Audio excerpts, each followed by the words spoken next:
QuikCount EX is an add-in to Excel that allows you to easily transfer data from a TriCoder Portable data collector to Excel. QuikCount requires that you have Excel already installed on your PC and a TriCoder operating in USB high-speed mode. Installing the QuikCount add-in is a two-step process. First, you'll need to run the application installer, which can be found on our website at www.barcodehq.com under 5000 TriCoders.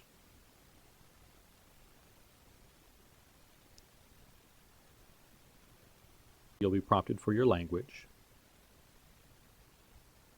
a destination folder, and which components you wish to install.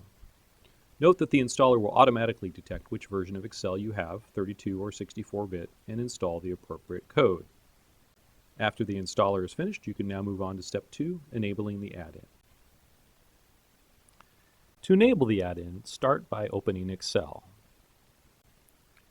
From the File menu, select Options, then select Add-ins,